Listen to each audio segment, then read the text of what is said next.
Hey everyone, welcome to Erin Explains, the show where my friend Erin explains something to me, and today we are back discussing PLUR1BUS because you were chomping at the bit.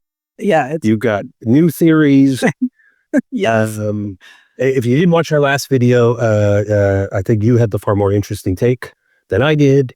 Mine was more obvious, like, it's politics, but whatever. But you had this, it's like a allegory for AI, which I actually thought going into, it was the beginning of episode 4 when she's talking to the guy in the bike shorts and questioning him, Yes. was very reminiscent of my exchanges with AI when I've tried to get it to admit was sentient, or secretly conscious or whatever. It was exactly. So I thought, like, oh man, you're right on. And I didn't see anything that really dissuaded me from your theory, but you have new thoughts. Yes. Yeah. I mean, I think that obviously the AI reading of the text, as it were, the show is something. It's not. There were subtitles. That's not what you mean. No. Yeah, okay. No. But I've seen obviously many other people had that thought. I'm definitely not unique, but I think that this idea of reading and texts, I think AI plays into this, but I think that I'm now really leaning into this being about authorship. Carol is an author. This is about the act of writing. We see how she, as a writer, on her wonderful whiteboards that I covet, I would love to have that in my house Very cool. as well. But where she's laid out this story. Yes. And kind of also gives you a sense that, like the story continues. It's not unknown. Yeah. There is a story arc here. And I kind of feel that it's about. Hang on. What do you mean by that? Because Vince Gilligan is always, one of the things I love about him in interviews is how open he is about how they just make stuff up. When I say it's about authorship, it's about what we do as readers when we come to a text. Like I teach students like Roland Barthes' Death of the Author every year, and how, Roland Barthes is very much, you just read the text as a text and you take it completely outside of the authorial intent. You take it outside of its sociocultural existence and you read the text. And then over the course of the semester, we kind of pull this apart and how, what it means, what do you lose when you kill the author? And I think that what's happening in this show is it's playing around with this kind of idea. You have an author, her ways of thinking is in the form of a narrative. And she's not just any kind of author. She's a genre fiction author. Mm-hmm. She's the kind of author where everything she writes has all of these assumptions that are brought to bear when a person reads a fantasy novel. When you read fantasy, when you read horror, when you read sci-fi, when you read these kind of genre fiction romance, there are formulas. Right. And so she, as the author of this kind of work, and she can't even when she's trying to write something else, because we know she's tried to write something else and it's just the same as everything else that she's written. According to her right. beloved partner. Yes. Yeah. So we learn that it's this kind of sense that she is wanting to do the same thing with the situation that she's in. She goes to the whiteboard. She puts the assumptions down. Right. She starts to create the narrative, and then she starts to film herself. Yes. And she starts to create a storyline about who she is, what's going on, and trying to figure out the end.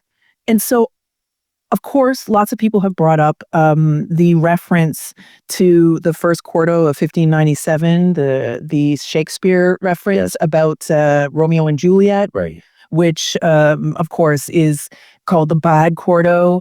Shakespeare had the play, and you had to go and see it in order to experience it. But then a bunch of actors got together, and they, with their memories of the play, they wrote it down and then sold it. Ah, okay. So it's considered inauthentic. Right. But of course, the hive mind would prefer the version of Romeo and Juliet that came from people's minds, that was brought together, and it's 2/3 of the length. Okay. And then you have the Agatha Christie book on the bedside I table. believe it's called And Then There Were None. Yes, yes, and this idea of reading and narratives and how we think about shows like this. I mean, I know you say that the Vince Gilligan is making stuff up as he goes along. Doesn't matter how many times, but it doesn't matter how many times he says he's open to all these possibilities. The viewing audience puts a narrative onto a show, and we have all of these videos, these YouTube videos like this one right now, where people are explaining things and people are presenting theories or explaining the ending. Yeah. Like that's the way that people receive. You literally said, it was just the way you phrased it. You said that it's all plotted out when talking about her whiteboard. And that referenced to me the idea of a writer like Vince Gilligan in a writer's room with a whiteboard having it all plotted out. And I don't think that's the case. But even if He's not plotting it out. And I know that has nothing to do with whether we have theories, but that's what it sounded like you were saying. And I'm just pointing out that he himself is like open. He may be open, but to better ideas. How a television program is in 2025 is received by an audience is in a way where there is a desperate attempt to create the whiteboard. That is what we do as an audience. We create the whiteboard. We put in, here are the different characters, here are the different possibilities, here are the different Easter eggs, here are these kinds of things that we want, just a whiteboard. Right. And the character in this film, in this television program, is trying to do that and is an author. Right. And so I kind of feel that the PLUR1BUS ends up kind of being about how do we make meaning and stories in 2025 when we have access to all of these ideas and, say Taylor Swift has been known to say that she's putting things into her music for the fans to be able to make out the mythology, the lore, all of that. And there's obviously tons of that in the genre fiction world. And so I kind of feel that the TV show is playing off of that. Okay. So then within this new idea of it's about authorship, then what is the hive mind? Is that still AI to you, or is that some... Well, I think that it's that us, the audience out there? Are we her, or what? I think that in a lot of ways we think that we are her.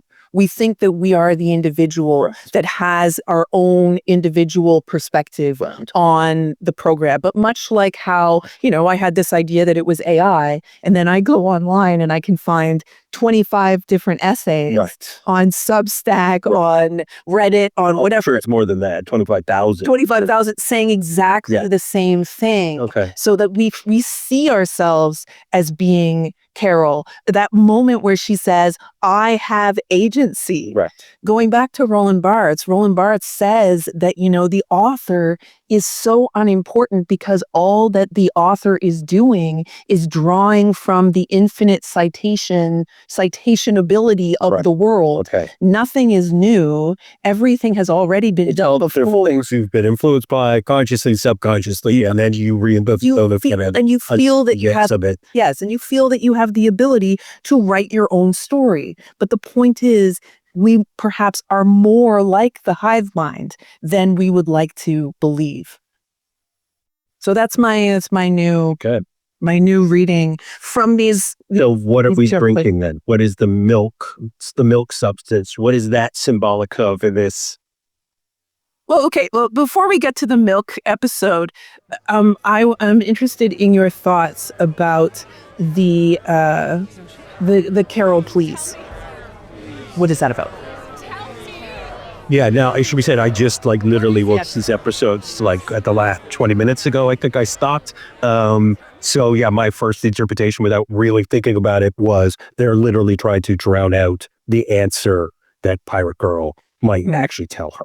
That they're not as Okay, yes, they're honest and they're forced to be honest. That doesn't mean you can't find ways. As a fan of Star Trek, I know Mr. Spock is famous as Vulcan, never tells a lie, but that's bullshit. He lies all the fucking time and finds some clever way. It's an omission.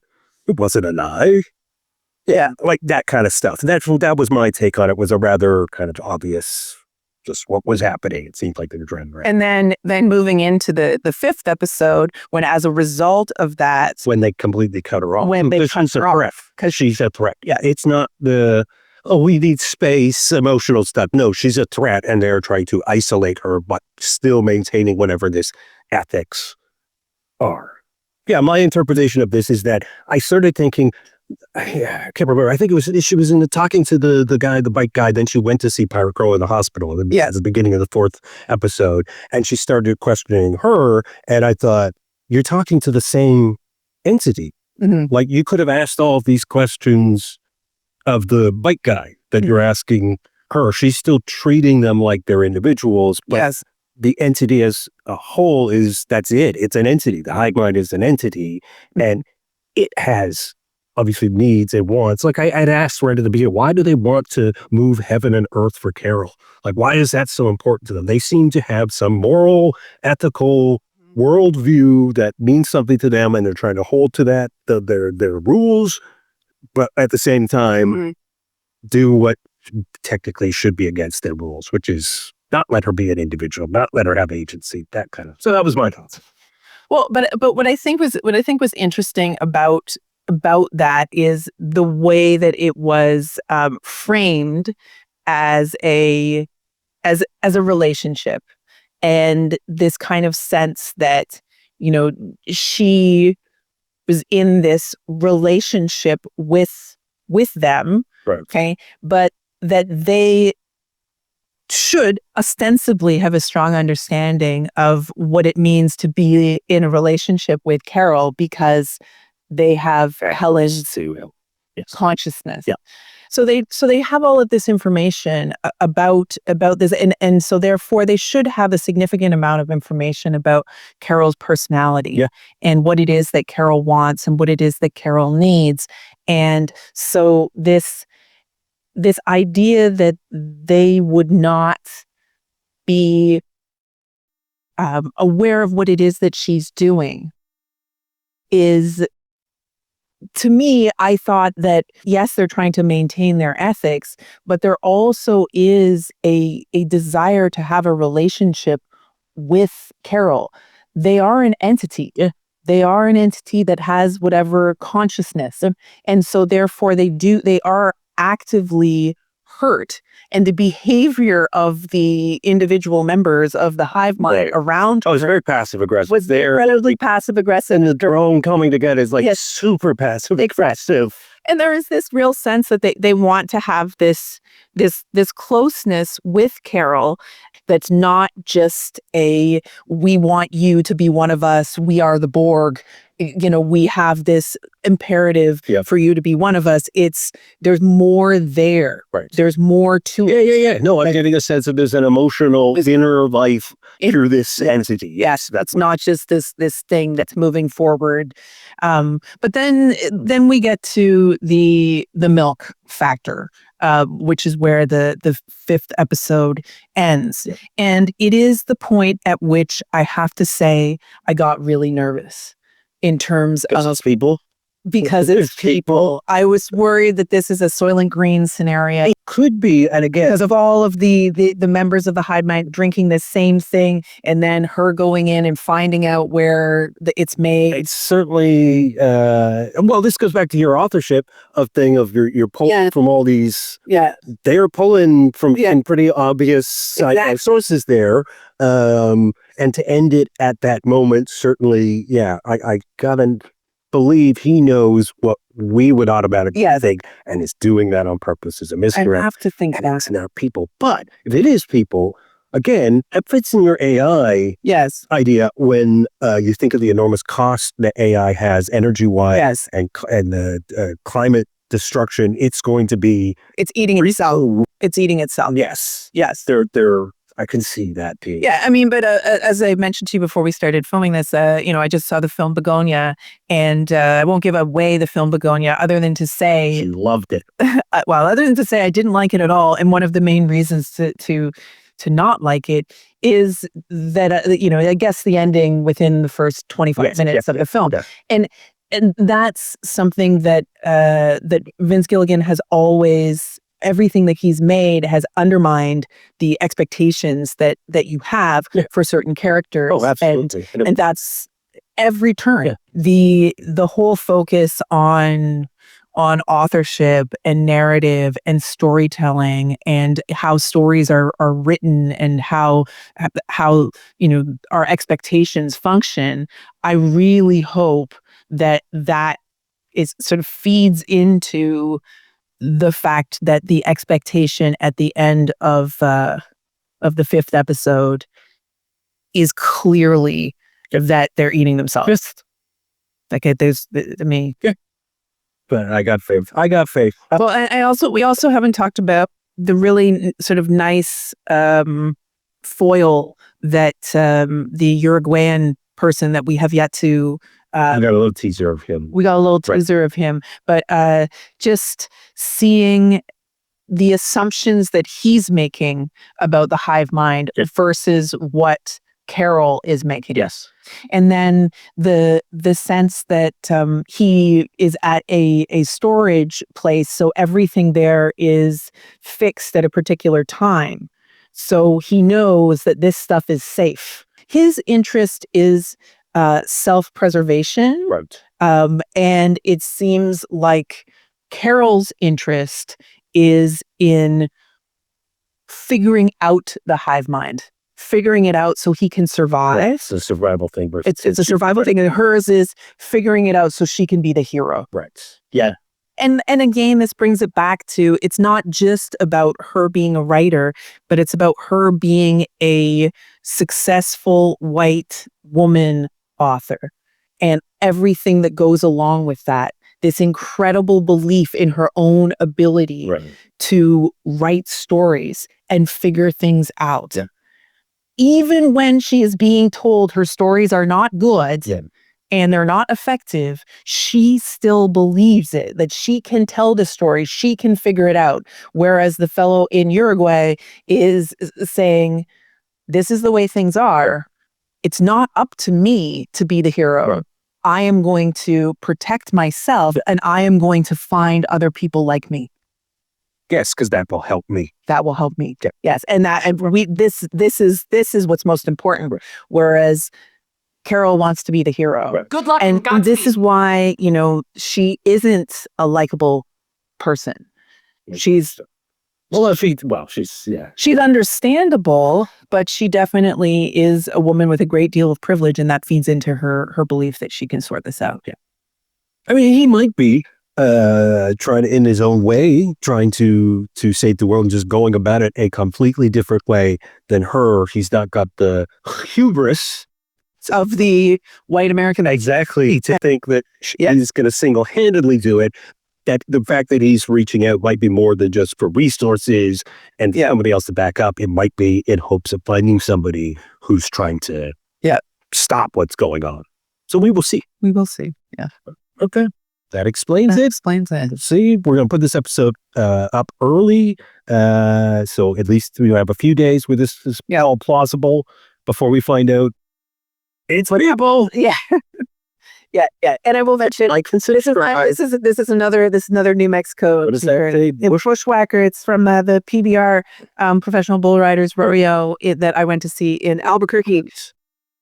Yes. And we might be doing an 8 seconds? I almost said 8 mile. 8 seconds? Yeah. Is it? That's how long you're supposed to stand the bull. 8 seconds movie review at some point. Yeah. Just so you can talk about bull riding. Rodeo. Yeah.